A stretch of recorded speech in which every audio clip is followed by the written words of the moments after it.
Okay, well, happy Friday afternoon, everyone. It's the day after Thanksgiving, and we're just lounging around the house doing a whole lot of nothing, so I thought I would get into my SuperCub projects. I ordered the Kijima rack from Japan several months ago, and it was finally delivered, I want to say, 2 weeks ago. It's just been sitting in the box. I haven't had time to mess with it. So that's my little project for today. I'm going to swap this rack out, and you can see the difference. I'm trying to keep you on camera. You can see how much larger this rack is. It's considerably larger, much more real estate. It's a little bit wider and much longer. But one thing I'm noticing about the mounts here, it looks like it's going to sit closer forward to the seat than the factory rack does. The factory rack kind of has a little space where it sits back, gives you a little area for the handhold here. This one might be in a little closer. We'll see. But anyway, what I'm not looking forward to is getting this factory rack off of here after my last escapade trying to get it on, where it scratched my fender real good right down in here. So when I'm taking it off, I'm sure it's going to scratch on the way out, and then this one hopefully will cover up most of that mess. We're going to find out. Yeah, so anyway, let's get this underway. I think I've got enough battery in the camera to do this in one take. Alright, first and foremost, we're going to take off the... got the wrong... Yep, that's not going to work. Okay, so let's do it this way. Oh, ooh, that thread locker's doing its job. Okay. Keep you on camera and do this at the same time. Okay, yep, thread locker. Now these are the Kijima side supports that go with that rack. I had purchased these originally to use with this Honda rack, but they don't quite match the offset and all that, so I think the Kijima is just going to be a better solution all the way around. And I apologize if I'm not saying that word properly. I think it's Kijima, K-I-G-I-M-A. Anyway, okay, so here comes the not so fun.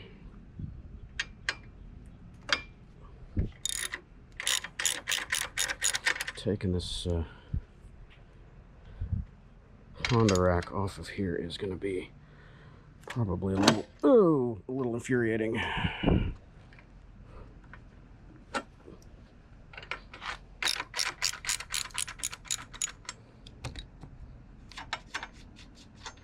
Hopefully that didn't scratch me. No. Okay. Set this over here.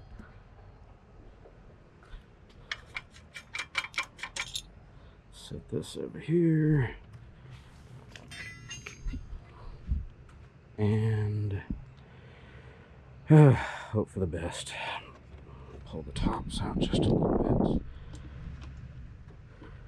bit.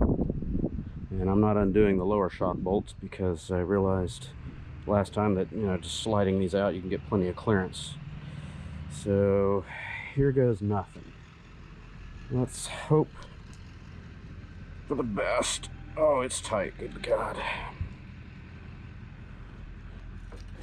Oh yeah, chunky. Look at that. Got a little bit of dirt, but look at all that scarring and scuffing. That is ugly. Hopefully that other rack covers it up. This side, no problem. But it was this. You can see all the stress that I put on it. When I was bending it, you can see the chrome all chunked out here, because this thing was bent. And you can see it, see how off parallel that is. This is almost straight up and down. This one's way out. So it was angled in and this way, and I torqued it the best I could, and it really strained it out. So I've had a lot of replies on my first video, a lot of thumbs down too. I don't know why anybody would thumb down something that was obviously not my fault, but I had a lot of replies and comments from other people saying that they got these and they fit fine. They went right on. So obviously there was a quality control problem with the jig, the way that they had aligned this piece right here before it was welded. So anyway, my original recommendation still stands. I do not like this rack. I do not recommend it. It's too small. It's just not practical in my opinion. You can't really put anything back here of any size and expect it to stay on there. It's not enough surface area. If you put the Honda OEM seat on here, if you're in the Asian markets, or if you ordered off of eBay or whatever and get the foot peg kit, yeah, okay, maybe this has got a purpose. But the Kijima rack is much more feasible. I mean, you're going to be able to get something on there a whole lot better. So anyway, let's put that on. Actually, I'm going to pause for just a second. I'm going to get a chamois and clean this thing up a little bit before I scratch it first with the dust that's on there. Okay, picking up where I left off. Let's put the new rack on there and see how this fitment goes. Hopefully not do more of that. I'm not sure how well that's showing up on camera, but man, that's ugly.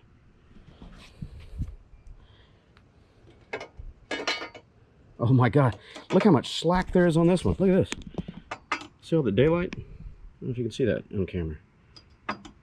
Good amount of daylight. Yeah, that's fantastic. I could even put spacer washers back there, but I don't have any spacers.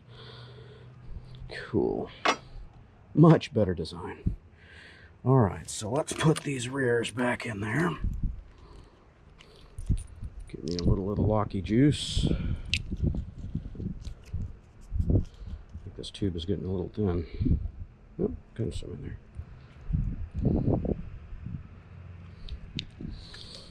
I'm trying to keep it on camera.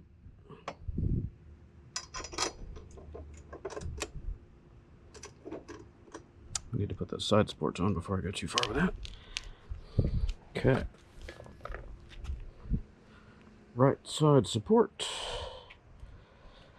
So let me try to get you on camera and get down at the level of the work here.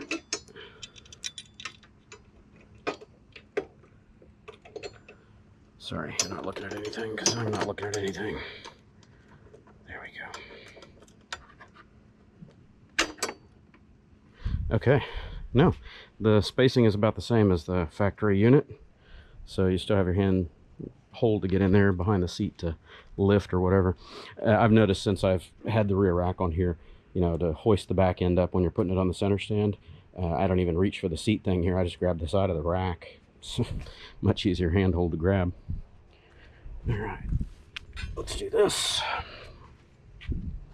So put my knee down in here without putting it on a tool. That would hurt just a little.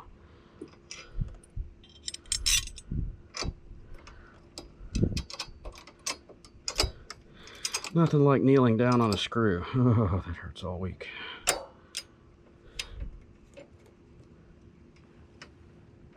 See if I can get my 5mm to line up here. Nope, not quite lining up. Why am I not lining up? It's there. It's there. It just doesn't want to go. Let's see what I can do here. Convince it. Why are you not going in? Okay. I can see it. Oh, no, that sucks. Look, the new rack sits in the right spot, and you can see all those giant scars in my paint. God, that sucks. And this rear fender, I think I listed the price in the original video, but it's like 300 and something bucks for this rear fender. It's crazy expensive. There, now I hit the thread. Well, I will just have to ignore that big boo-boo because I don't feel like paying 300 and something bucks to replace that fender. No, spank you. Okay, I finally figured it out. Because of the space on this rack, it's got so much space behind it. Sorry, you're probably not seeing that. It has so much space on these inner edges here that these thrust washers or spacer washers that I've got here are not allowing quite enough thread to reach in through the fender and grab the inner metal fender support. So in order to make this work, I need to get these spacer washers out of here. If I can get it to come out now. Ow! Ow! Grippy. And I'm going to sandwich those guys in behind. But first, I'm going to grab some more thread lock, because I've worn it all off by now. Fumbling and bumbling around.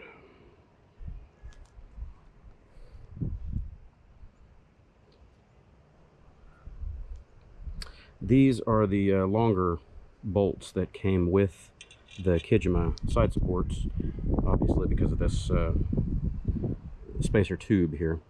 And the thread length on it is not quite long enough. I think they could have gone with about 2 millimeters more. Sorry, you guys aren't seeing anything. They could have gone with a couple extra millimeters to give a little more purchase on those threads. So I'm just going to reuse them to shim up behind, take up some of the slack. There you go. Get that out of my hand and try this again. Get in there. Yep. Grab the thread right away that time. Okay. Move that guy down. Find my other cap nut that went flying off in my fit of anger just a minute ago. I got mad and kicked everything out of my way. Good luck. Where did the nut go? Eeny, meeny, miny, mo. There it is. Okay then.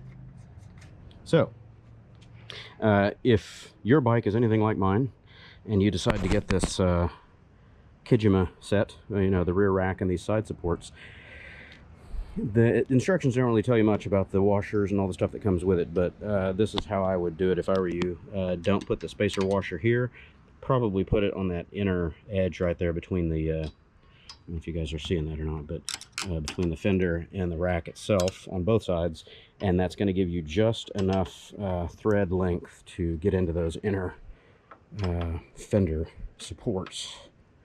So give it a good crank, and then I need to get my other 90-degree because this ball end tends to slip out. I'll put a whole lot of torque on that and round out that fastener. Then I'll have to go to the hardware store. Okay, so if I recall correctly, the factory manual says 21 foot-pounds for the top and bottom shock bolts. So I will do that off camera, but that's it. So that is the view of the Cub with the Kijima. Much longer rack. I mean, much longer. It's probably, what, 3 or 4 inches longer? Let's see what the factory one looks like in comparison. Hey, it's windy enough out here, it's blowing all my stuff around. So, okay, even without the depth of this sitting proper, so we're looking at another 1/2 inch there minimum, you can see how much longer the Kijima rack is. Much more useful. And it is going to be immediately immensely more useful for my pannier project that I tried a long time ago. This will actually not hang off the end now like it used to. So something along these lines ought to work okay. This still hangs off the end, but I think I can convince it to not go anywhere by doing that. What do you know? And then I'll just adjust the width, get them to lay down a little bit. Yeah, so I'll adjust it, figure it out, and then we'll see if that works out or not. Still not the right width here. I need to stretch it a bit. Anyway, I'll fiddle with this and see how it works kind of off camera. You guys don't need to suffer through my antics. But yeah, I'll get those sitting more down to the sides, and then these front little straps on here, I'll figure out if I can get attach there and see if these work. If it does, then it'll only be a couple of quick Velcro straps, and then I can just lift them right off after popping this rear support, and then I've got, you know, quick removable panniers. So we'll see if that works. If it doesn't, then I've got the fully adjustable solution here. These are the DrySpec D20s. So I'll get the yoke set up for this, get the widths all sorted out, and these side supports are going to work a treat for these bags because they're very short top to bottom, and yeah, that'll work fine. And then there's a strap that goes along the back of it and another strap that goes along the front that I can figure out where I want to attach it. I don't know, might just attach it to the frame back here. But anyway, that'll work. And then of course the topper for that is that guy. So there we go. Cub ready for the road. Almost. Just sort that out. Now the other option is this could go long ways like I had it on the previous rack, but I need a longer support, so I can put this Rotopax mounting plate on there, and that gives me a little more length. So the bag isn't just dangling off the end so far, but it could be done either way, so I'll figure it out. Either this way with the two side bags hanging off of this, or leave it on the rack like that and go that way with it. I will sort it out. Okay, one closing thought. I have this Ogio, whatever you say it, tail bag from my other bikes, and I just thought about that. Now that isn't bad. The bag itself, unfortunately, is not very color fast. I don't know how well that shows up on camera. It's supposed to be black, but it's turned purple and really faded out. Anyway, what I usually do on the tail of my sport bikes is I kind of fold the sides of this thing under so it doesn't hang out so far, and then it's got a X crisscross hook, you know, quick disconnect that goes under your seat, and then you get the quick disconnects to pop loose and all that. And I have no idea what I did with my quick disconnects. Hey, they're there. I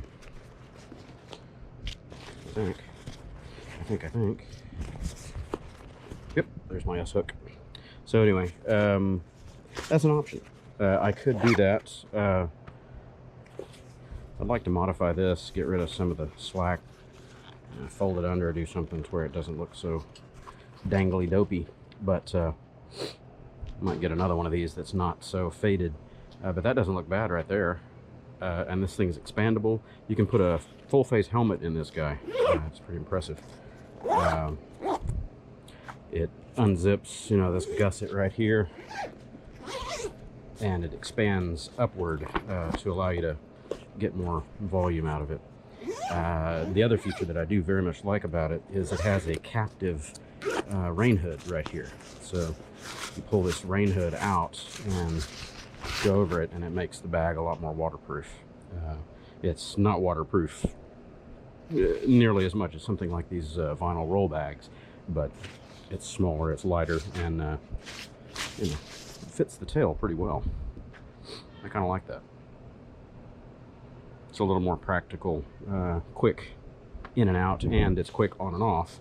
The only little drawback there is the straps that would be going underneath here. When you unhook this, they're just going to kind of flop loose. So I don't know, might find a solution around that. Maybe just don't do my S hook in the middle and actually loop these things to the rails.